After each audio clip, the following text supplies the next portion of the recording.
My name is Tanzil Rahman and I am subject specialist of physics.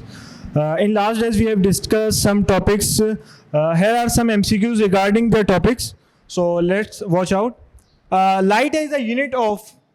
So tell me the light is a unit of which quantity? Distance. Okay. Now, second one is the dimension of G. What is the dimension of G? Option A is correct for the dimension of G. And if a force of 10 Newton makes an angle of 30 with x-axis and its x component will be, which is right option? Option B is right.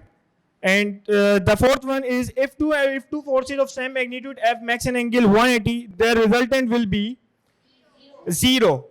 Good.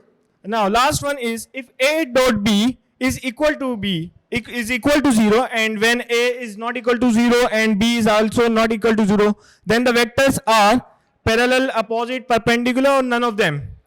Perpendicular. A and B are perpendicular to each other. Okay, good.